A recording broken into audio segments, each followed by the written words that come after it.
오늘 하나님의 말씀 앞에 선 예배자 여러분, 우리에게 하나님이 선물로 맡기신 자녀들에게 하나님의 약속하신 복이 임하게 되기를 주님의 이름으로 축복합니다. 우리 자녀들이 어떻게 하면 하나님의 복을 받게 될 것인가? 계속해서 호세아 선지자를 통해서 하나님이 말씀합니다. 왜 하나님의 복을 보장받은 이스라엘 백성들이 하나님 없이 사는 이방인들처럼 되어버렸을까? 참 가슴 아픈 대목 아니겠습니까? 여러분, 오늘 우리가 하나님을 예배하는 예배자로 사는 것이 진정한 복인 줄 믿으시기 바랍니다. 우리에게 예배만 있으면 돼요. 어떤 어려운 상황이 우리 앞에 펼쳐진다 할지라도 하나님이 찾으시는 예배자로 살면 됩니다. 하나님은 우리의 잃어버린 모든 것도 회복시켜 주시는 놀라운 은혜를 우리에게 주시기 때문입니다. 여러분, 궁금하지 않습니까? 왜 호세아 선지자 시대에 이스라엘 백성들이 이방인들처럼 살게 되었을까? 오늘 본문 호세아 9장 1절을 보면 당시의 정황을 너무 세밀하게, 그러나 너무 가슴 아프게 담아내고 있습니다. 호세아 9장 1절 말씀을 우리 소리 높여 읽습니다. 시작. 이스라엘아, 너는 이방 사람처럼 기뻐 뛰놀지 말라. 내가 음행하여 내 하나님을 떠나고 각 타작마당에서 음행의 값을 좋아하였느니라. 아멘. 하나님은 이스라엘 백성들을 가나안 땅으로 인도하시고 이른 비와 늦은 비를 정확하게 때를 맞춰서 내려주셨습니다. 풍성한 결실을 거두게 됐습니다. 그래서 그 결과로 추수를 하게 되는데, 추수할 때 타작마당에서 하나님의 영광을 노래하면서 얼마만큼 기쁨으로 그 추수에 관한 모든 일들에 관한 영광을 하나님께 돌렸는지 모릅니다. 여러분, 추수할 수 있도록 모든 필요한 것을, 조건들을 맞춰주신 분이 하나님이신 줄 믿습니까? 생각해봐요. 아무리 농업기술이 발달한다 할지라도 하나님이 햇빛을 비춰주시 않으면 그 어떤 식물도 자랄 수 없습니다. 그에 어떤 모든 조건들도 마찬가지죠. 그런데 오늘 하나님이 얼마만큼 중요한 일에 대한 내용들을 지적하고 있는지 모릅니다. 이스라엘아, 너는 이방 사람처럼 기뻐 뛰놀지 말라라고 말씀합니다. 여러분, 왜요? 하나님이 이스라엘을 부르시면서 꼭 집어 말씀하잖아요. 너는 이방 사람처럼 기뻐 뛰놀지 말라라고 말씀하고 있습니다. 대단히 중요한 것은 지금 타작마당에 있는, 그리고 추수와 함께 더불어서 기쁨으로 하나님께 영광을 돌리는 것처럼 보이는 이스라엘 향해 얼마나 하나님이 강력하게 말씀하고 있는지 모릅니다. 여기에 구체적으로 핵심이 되는 단어는 기뻐 뛰놀다라고 하는 단어입니다. 기뻐하다라고 하는 것은 열정적인 기쁨을 의미하거든요. 여러분, 기뻐할 때 어떻게 기뻐합니까? 아이들을 한번 어릴 때 데리고 가보면 뭔가 좀 함께 좀 아이들 마음에 흡족하게 부모가 그들에게 제시하고 외출을 할 때 보면 아이들이 그냥 안 걸어갑니다. 그렇죠? 뛰면서 호핑하면서 얼마나 기뻐 뛰노는 모습이 부모 앞에 아름다운지 모릅니다. 여기에 기뻐하다라고 하는 것은 반드시 모든 이들에게 보여줄 만한 결과를 바라보면서 만들어진 단어인데, 열정적인 기쁨을 말합니다. 지금 이스라엘의 열정적인 기쁨이 하나님께 드려지는 것이 아니고 이방신들을 향하고 있는 슬픈 현실을 지적하고 있습니다. 여러분에게 묻습니다. 오늘 이 예배가 살아계신 하나님, 모든 문제 해답이신 하나님께 드려지고 있음을 믿으시면 아멘 하시기 바랍니다. 우리가 찬양하는 이유가 있죠. 이유가 있죠. 우리가 조금 형편이 녹록지 않아도, 우리의 건강이 좀 여의치 않아도, 우리의 형편이 좀 넉넉지 않아도 오늘 이 예배를 통해서 하나님이 우리에게 흡족한 은혜를 내려주실 줄 믿습니다. 근거는 무엇이지요? 하나님이 기뻐하며 찬양하는 이 예배를 하나님이 받으시기 때문이라는 사실이죠. 그런데 지금 이스라엘 백성들의 이 열정적인 기쁨이 하나님 앞에 절대로 연락되지 않고 있다라고 말합니다. 대단히 중요한 것은 하나님을 경배하는 예배를 이스라엘 백성들이 음행으로 바꾸어 버렸기 때문입니다. 이스라엘이 하나님을 인격적인 만남을 통해서 예배가 무엇인가를 삶으로 증명해 내도록 하나님이 그들을 선택하셨잖아요. 여러분, 이 시간에 하나님을 인격적으로 만나고 있음을 우리는 믿습니다. 이것을 바로 그대로 증거하는 것이 예배지요. 그리고 우리의 삶도 예배의 연장선입니다. 곧 우리의 삶이 예배인 것입니다. 하나님을 인격적으로 만나는 사람들이 예배당에서 예배하는 것처럼 삶 속에서도 하나님을 예배하는 삶을 살아가게 될 것인데, 그들은 하나님께 대한 예배를 음행으로 바꾸었다라고 하는 것인데, 도대체 이유가 뭘까? 오늘 호세아 9장 1절에서 17절까지 긴 본문의 말씀을 읽었지만 그 중심에 대한 내용은요, 하나님을 인격적으로 만나는 것에 대해서 시들해 버렸다는 것입니다. 여러분, 사람을 만나는 것 기뻐할 일이지요. 그러나 그보다도 하나님을 인격적으로 만나는 일을 기뻐하시기를 주님의 이름으로 부탁을 드립니다. 대단히 중요한 것은요, 하나님을 인격적으로 만나는 일에 대해서 소홀해지기 시작하면 예배의 횟수가 줄어들게 됩니다. 그러면 어떤 일들이 벌어지게 될까? 하나님을 경배하는 예배가 이스라엘 백성들처럼 점점 더 시들어지더니 이 예배를 음행으로 바꾸어 버렸다. 하나님은 놀랍도록 지적을 하고 있는데 하나님보다 더 사랑하는 것이 많이 생겨나더라는 것입니다. 여러분, 우리의 사랑의 대상은 하나님이십니다. 그리고 하나님을 사랑하듯 이웃을 사랑하는 것입니다.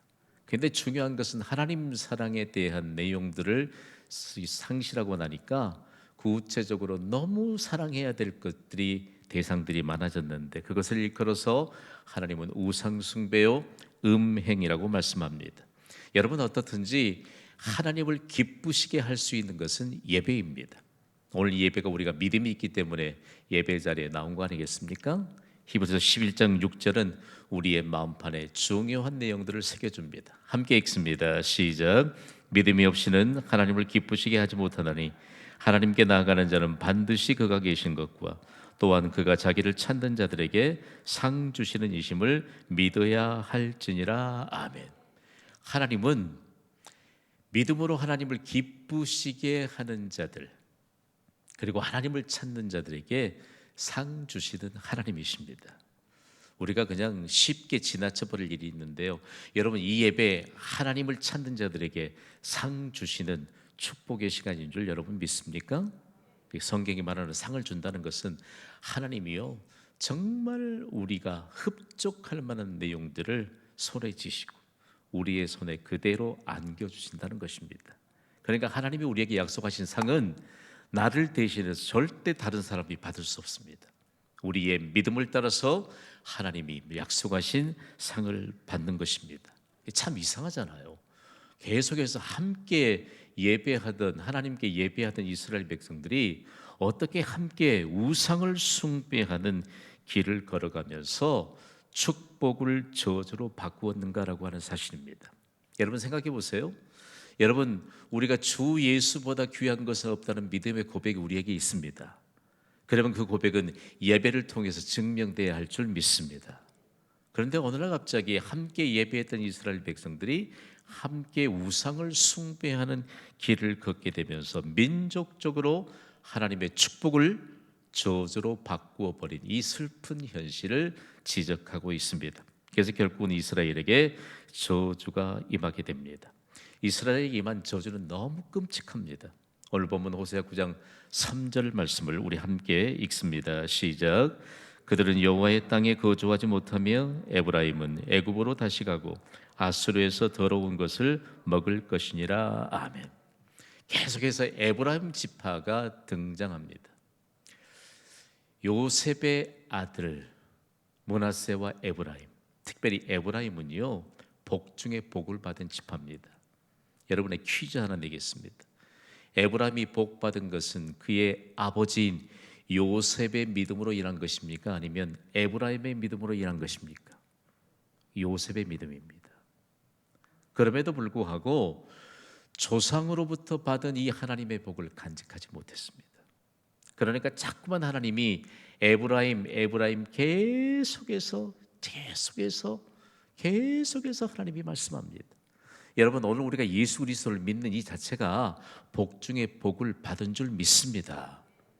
이제는 이 복에 복을 더해 가려던 하나님의 손길이 임하도록 믿음의 삶을 살아야 합니다. 그러면 우리의 자손들이 복을 받게 될 줄 믿습니다. 그런데 여호와의 땅에 거주하지 못하게 된다. 하나님이 이미 가나안에 대표적으로 7족속들이 살고 있던 그때에 이스라엘 백성들을 이제 요단강을 건너서 가나안 땅에 들어가게 하셨습니다. 그리고 하나님 없이 사는 그 가나안 족속을 다 쫓아내라고 말씀하잖아요. 이제는 그곳이 하나님의 백성이 거주하는 하나님의 땅, 즉 여호와의 땅이 되었던 사실들을 이미 선포했습니다. 그런데 그들이 적과 꿀이 흐르는 복에 복을 더해 주시는 하나님의 약속이 임하는 그 땅에 거주하지 못하고 쫓겨가게 된다. 그리고 성경에 참 불명예스러운 것이 애굽하면은 이스라엘 백성들이 430년 동안 노예 신분으로 압제를 당했기 때문에 머리를 흔들어야 돼요. 하나님을 떠나면 그 노예로 압제를 당했던 애굽 땅으로 다시 전락하게 되는 불명예가 임합니다. 여러분, 우리는 하나님을 떠나면 생명에서 사망으로 옮겨지는 것입니다. 그런데도 불구하고 계속해서 하나님이 그들에게 말씀하셨지만 여전히 이스라엘 백성들이 대표적으로 복을 받았던 에브라임 지파를 족속에 위해서 모든 지파들이 함께 이처럼 여호와의 땅에 거주하지 못하게 되었다. 그리고 이제는 애굽과 아수르에서 더러운 것을 먹게 될 것이라고 말합니다. 애굽과 아수르에서 만들어지는 모든 더러운 것들 대표적으로 참 많습니다. 여러분, 입에 담기 어려운 일들이 참 많습니다. 예수님이 제자들을 훈련하실 때 입으로 들어가는 것이 더러운 것이 아니라 입에서 나온 것이 더럽다고 그랬는데 애국과 아수르에선 건질 만한 게 없습니다. 하는 말도 건질 만한 게 없어요. 여러분, 우리가 입을 열면 축복의 말을 하는 사람들이 오늘 이곳에서 지금 수요 예배를 섬기고 있습니다. 맞지요? 그런데 입만 열면요, 더러워요. 너무 더러워. 특별히 애굽과 아수르를 대표하는, 그리고 계속적으로 이방 세력들이 강대국으로 일어났던 그 나라들에 대한 바탕을 보면 술입니다. 술은 얼마나 사람을 포악하게 만드는지. 그리고 술 먹으면, 여러분, 술 먹고 하는 소리 그거 진실 아닌 것 좀 아시죠? 뻥도 그런 뻥이 없고요. 어디서 그렇게 담대함이 나오는지 모르고. 요즘 뉴스를 보면서 정말 마음이 아픈 것은요, 왜 그렇게 강력하게 단속을 해도 음주운전은 끝이 없는지 참 이해할 수가 없습니다. 술이 그렇습니다, 여러분. 여러분 중에라도 혹시라도 뭐 꼭 술 안 먹어야 되나요? 조금씩 먹으면 안 될까요? 아니요, 이런 질문들이 있습니다. 그러나 여러분, 그걸 모르기 때문에 그래요. 그 실상을 안다면 절대로 그렇지 않습니다. 솔로몬은 그가 통치하던 시대에 이 술의 악한 이와 영향력을 알았습니다. 그래서 하나님이 그의 아버지 다윗과 솔로몬 때에 복을 주신 것입니다. 솔로몬이 어떤 고백이 했느냐? 포도주는 붉고 부드러우니 그것을 쳐다보지도 말라고 그랬습니다. 우리는 초보적인 수준을 다 벗어나야 돼요. 그럼에도 불구하고 우리의 생각 속에 뭔가 자꾸만 내 생각을 끌어들여서 하나님의 말씀을 해석하려고 보니까 이스라엘 백성들이 가나안 땅에서 이방 신들을 숭배하는 그 내용들을 눈에 보면서 거기에 빨려 들어가게 된 것입니다. 거기에 갔더니 무엇이 있느냐? 설명했잖아요. 술이 있거든요. 흠뻑 취합니다. 거기는 종교적인 굴레를 쓰면서 밤새도록 취하고 마셔도 누가 시비 거는 사람이 없어요.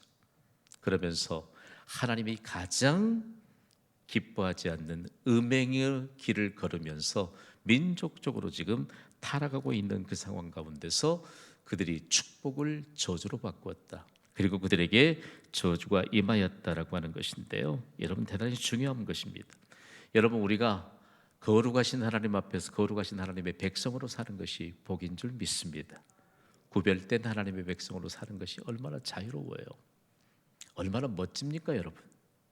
오늘 그렇다면 우리에게 있어서 이스라엘 백성들이 왜 이렇게 여호와의 땅에 거주하게 되지 못하고 그 땅에서 쫓겨나게 되고, 그리고 이제는 다시 이방인들이 먹는 더러운 것을 먹게 될 것이라고 하는 것인데요. 한번 따라합시다. 잘못된 예배의 결과이다. 중요합니다. 다른 게 없습니다. 하나님께 예배를 드린 것 같았는데 중심은 하나님께 있지 않습니다. 하나님께 예배를 드리면서도 그 예배에서 사모하는 마음이 하나님께 연락되지를 않습니다. 여러분, 이 예배에 여러분 과연 다음에 우리가 예배 자리에 앉는다면 여러분은 누구와 함께 가장 가까운 여러분 곁에서 함께 예배하고 싶습니까? 복음의 씨앗이 떨어지면요, 어느 곳에든지 한 가정에 한 사람에게만 복음이 떨어지면 그 한 사람이 먼저 복음을 받았던 사람이 가족 모두가 함께 예배 자리에 앉게 해달라고 눈물로 기도하면서 복음의 열매를 맺게 되는 놀라운 역사가 각 나라에, 그리고 각 지역에 복음이 전파되며 세워진 교회를 통해서 여전히 증거되었다는 사실을 기억하시기를 바랍니다. 여러분, 예배라고 하는 것은 하나님을 영화롭게 하는 것입니다. 하나님은 복의 주관자이신 줄 믿습니다. 예배로 하나님을 영화롭게 하시기를 바랍니다. 그러면 하나님이 예배하는 우리를 영화롭게 하십니다. 그럼에도 불구하고 이스라엘 백성들은 예배를 잘 못 드리게 됨으로 인해서 이런 저주의 결과를 가지게 되었다는 말씀인 것입니다. 그래서 오늘을 사는 우리가 여러분 예배 모범으로 사는 것이 중요합니다. 여러분이 경신교회를 섬기는 동안 경신교회 예배 모범으로 세움받게 되기를 주님의 이름으로 축복합니다. 어떤 사람을 보면요, 신방할 때 보면 그런 얘기 많이 하잖아요. 이분 갔더니 예배의 모범이시다. 이분과 같이 곁에서 예배를 드렸더니 얼마나 같이 힘을 얻고 예배에 관한 모범을 배우는지 모르다. 그분이 누굽니까? 라고 묻습니다. 참 그럴 때 저는 그 대답하는 것이 너무 기뻐요. 그리고 너무 행복입니다. 여러분, 평생 동안 예배의 모범으로 살기를 사모하십시오. 그리고 예배의 모범으로 사세요. 하나님께 예배하는 한 사람의 예배자의 모습처럼 아름다운 모습이 도대체 어디에 있다는 말입니까? 그렇다면 여러분, 하나님께서 왜 이스라엘 백성들에게 예배에 실패하게 되어서 하나님의 축복을 저주로 바꾸었을까라고 하는 것인데, 좀 궁금한 내용이 많잖아요. 여러분, 이스라엘 백성들이 광야에서 천막 생활을 했습니다. 천막을 쳤다가 구름 기둥이 움직이기 시작하면 하나님이 움직이라는 사인이기 때문에 구름 기둥과 함께 더불어서 이동해야 돼요. 그리고 구름 기둥이 멈추면 그곳에 다시 천막을 쳐야 합니다. 여러분, 튼실한 장막 없이, 그리고 이사하지 않아도 될 만한 이와 같은 집이 없던 이스라엘 백성들이 가나안 땅에 들어갔더니 웬걸요? 그들이 짓지 아니한 성이 있고 그들이 짓지 않은 장막에서 살게 되었습니다. 그러니까 거기에 대해서 하나님이 특별한 메시지를 주셨습니다. 광야에서도 마찬가지입니다. 너희가 가나안 땅에 들어가도 너희에 관해서 너희가 누릴 수 있는 모든 것의 소유권이 누구에게 있다? 하나님께 있다는 것입니다. 여러분, 우리가 하나님께 오늘 예배드리는데 우리가 누릴 수 있는 모든 것, 우리가 소유하고 있는 모든 것의 소유권이 하나님께 있음을 인정하는 자가 복이 있음을 믿으시기 바랍니다. 우리의 모든 소유가 하나님의 소유라는 것입니다. 그런데 이스라엘 백성들이 가나안 땅에 들어가면서 점점점 이방 사람들의 행동을 주목하다가 그들이 소유하고 있는 모든 것이 하나님의 소유라는 사실들을 망각한 채 그들에게 가진 모든 자신의 생명부터 시작해서 그들이 누릴 수 있는 모든 것에 대한 소유권을 하나님의 것으로 인정하지 않았습니다. 어떤 현상이 나타나느냐? 부모들이 그렇게 믿음으로 살지 않으니까 자녀들이 자연스럽게 모든 것에 대한 소유가 하나님께 있음을 배우지 못한 채 살아가게 됩니다. 대단히 중요합니다. 중요한 관건은 그 축복의 터전에서 이스라엘 부모들이 자녀들에게 신앙을 가르치지 않았습니다. 그래서 호세아를 계속해서 통해서 우리에게 말씀하시는 것은요, 자녀들에게 신앙을 가르치지 않았던 이스라엘 백성들에 대한 내용들을 부각시키고 있는 것을 보게 됩니다. 신앙을 가르치지 않으면 그들은 도대체 뭘 가르쳤을까? 우상을 숭배하는 것을 자녀들에게 보여주었습니다. 충격적인 것은요, 자녀들은 부모들의 행적을 잘 알까요, 모를까요? 잘 모르시겠어요? 오늘 여러분이 지금 수협에 오셨는데 여러분의 가정에 있는 자녀들이 여러분이 지금 예배당에 와서 하나님이 기뻐 받으시는 예배 자리에 있다는 행적을 알죠? 중요합니다. 자녀들은 말하지 않아도 압니다. 우리 부모의 행적을 가장 잘 아는 사람들이 있다면 우리의 자녀들입니다. 우리의 자녀들이 지금 정말 하나님이 찾으시는 예배 자리에서 영광스럽게 예배하는 자리에 우리의 부모가 계신다는 것을 우리의 자녀들이 압니다. 우리의 자녀들은요, 하나님을 일하시게 하는 기도의 자리에 부모가 있는 것을 너무나도 잘 압니다. 이것이 자녀들에게 신앙을 가르치는 시작입니다. 이것처럼 복된 일이 없습니다. 우리의 자녀들 우리의 눈앞에 좀 멀어지잖아요. 한 조사기관에서 조사를 했는데 믿음의 부모 안에서 자라는 자녀들이 부모의 눈에서 멀어지게 될 때 어떤 상황에서 어려움을 당한다 할지라도 부모가 기도하는 것을 생각하면서 마음의 평안을 갖는다고 했습니다. 여러분 생각해 보십시오. 우리가 하나님 앞에 복 받을 자로 살면 우리의 자녀들이 복을 받습니다. 대단히 중요해요. 이스라엘 백성들이 하나님께 나아가 경배하며 그리고 기뻐하며 찬양하는 그 모습을 자녀들에게 보여주지 못하면서 대신에 우리 아버지 지금 어디 가셨을까? 저녁에 보니까 우상을 숭배하고 이방의 신들을 가서 숭배하는 사람들에게는 술판이 벌어지고 그리고 그곳에서 어떤 내용들이 펼쳐지는데 자녀들 말하지 않아도 다 압니다. 여러분 우리의 어린 시절에 참 제가 마음이 아파요. 마음이 아파. 우리가 배울 것에 대해서 근본적인 것들을 잘 가르쳐야 합니다. 믿음의 가정에서는 이런 얘기 안 하겠지요. 술은 어른에게 배워야 한다. 여러분 어떻게 생각하세요? 우리가 만약에 믿음의 부모라고 한다면 오늘 우리에게서 무엇을 가르쳐야 우리의 자녀들이 복을 받게 될 것인가 라고 하는 사실들에 대해서 대단히 중요한 관건이 되어야 합니다. 예수님은 제자들을 훈련하시면서 이 문제에 대해서 대단히 중요하게 가르치셨습니다. 예수님과 함께 늘 복음을 전하던 예수님의 제자들은 예수님과 함께 생활하면서 예수님의 행적을 누구보다도 잘 알았습니다. 아침에 일어나 보면요, 예수님은 벌써 일어나셔서 잠자리에 계시지 않았습니다. 그런데 제자들이 예수님이 그 시간에 어디에 계신 줄을 압니다. 예수님의 행적을 너무나도 잘 아는 것이죠. 마가복음 1장 35절은 예수님의 제자들이 예수님의 행적에 대해서 얼마나 잘 아는가를 이렇게 기록하고 있거든요. 함께 읽습니다. 시작. 새벽 아직도 밝기 전에 예수께서 일어나 나가 한적한 곳으로 가서 거기서 기도하시더니 제자들이 알았을까요? 몰랐을까요? 이 말씀의 배경은 이미 시몬과 다른 제자들이 예수님이 새벽마다 기도하시는 행적을 잘 아는 것을 바탕에 두고 있다는 말씀입니다. 시몬과 다른 제자들이 예수님이 안 보이시면 예수님 어디 가셨지? 걱정하지 않았습니다. 예수님이 늘 습관처럼 가서 기도하셨던 그 자리에 갔습니다. 그리고 이렇게 말했습니다. 함께 선포하시죠.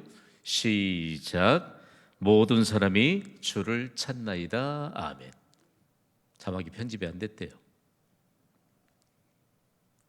사람들이 예수님을 찾아오니까 이른 아침에 제자들이 고민하지 않고 예수님이 기도하고 계신 그 자리에 가서 모든 사람이 주를 찾나이다 라고 말하고 있습니다.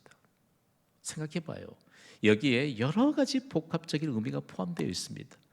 세상을 사는 모든 사람들에게는 예수님이 필요한 줄 믿습니다. 예수님이 필요하지 않은 사람은 한 사람도 없습니다. 그때 시몬과 다른 제자들이 예수님을 찾아온 사람들을 데리고 예수님이 계신 곳에 가서 이 말을 전할 때 그들이 얼마나 가슴이 뛰었겠습니까, 여러분? 여러분, 우리는 예수님이 필요합니다. 그런데 예수님 우리를 찾아오셨습니다. 그리고 우리는 예수님과 함께 동행하는 축복의 인생을 살고 있습니다. 이거 하나만으로 우리는 가슴을 벅차게 만드는 여러분 정말 이 시대에 우리가 가져야 될 믿음의 증거가 아니겠습니까?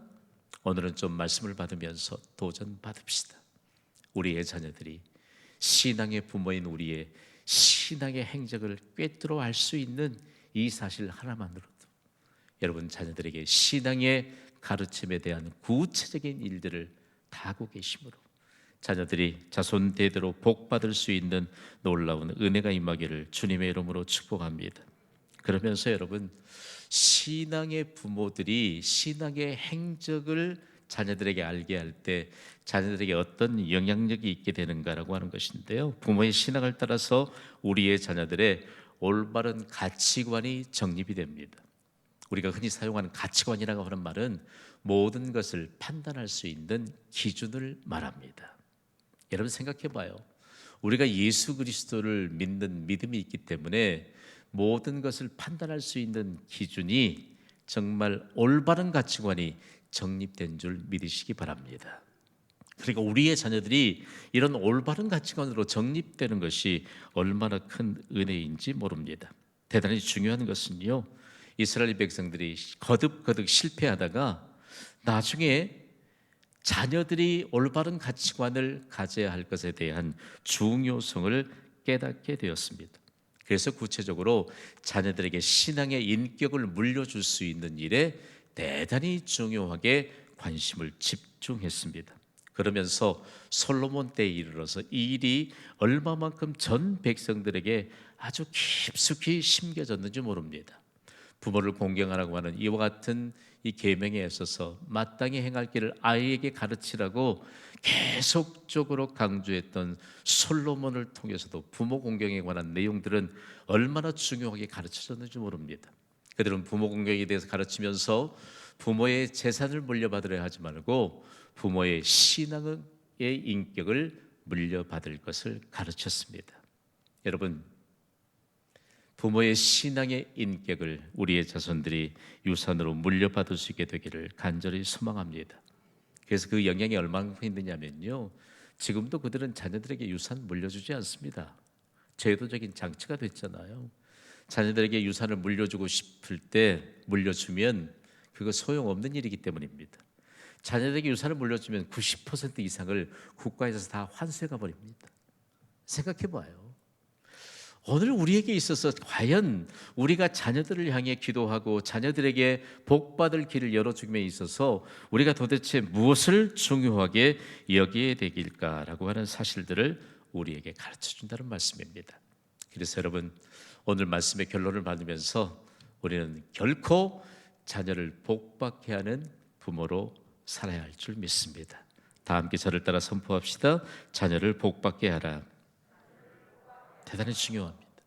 자녀를 복받게 하는 것에 대해서 대표적인 예로 계속해서 거론되는 인물이 있다면 미국의 16대 대통령을 지낸 에이브러햄 링컨입니다. 에이브러햄 링컨은 그의 어머니의 기도를 백악관에 머물면서도 계속적으로 사람들에게 반복적으로 말했다고 합니다. 그러면서 그를 통해서 영향을 받았는데 부모의 신앙이 이렇게 중요하구나, 특별히 어머니의 기도가 그렇게 중요하구나라고 하는 것을 알게 되었는데요. 그의 습관처럼 했던 고백을 제가 잠시 소개해 보려고 합니다. 그는 이렇게 늘 되뇌었습니다. 나의 어머니의 기도 소리는 오막살이 통나무집 구석구석에 깔려 있었습니다. 어머니는 집안뿐만 아니라 들에서 일을 할 때나 어디서든지 어머니의 기도 소리는 멈추지 않았습니다. 어머니의 기도 소리는 언제나 내게 출달하지 않았습니다. 어머니의 기도가 나로 하여금 대통령이 되게 했습니다. 여러분, 우리의 자녀들을 복받게 하는 어머니들이 되시기를 바랍니다. 우리의 자녀들을 복받게 하는 부모가 되시기를 주님의 이름으로 부탁을 드립니다. 언젠가 계속해서 마음 아픈 글들을 많이 읽잖아요. 요즘 들어서 핵가족 시대가 되었음에도 불구하고 자녀를 양육하는 일로 다투는 부모가 많다고 합니다. 자녀를 양육하는 일 때문에 다투는 부모가 참 많은 시대, 그리고 자녀들 때문에 가슴이 새카맣게 타들어가는 부모들이 더 많아지고 있다고 합니다. 중요한 것은 여러분, 그렇다면 자녀를 복받게 하는 기도의 자리에서 눈물로 기도하는 부모는 얼마나 될까요? 여러분, 오늘 말씀을 기억하고 자녀를 복받게 합시다.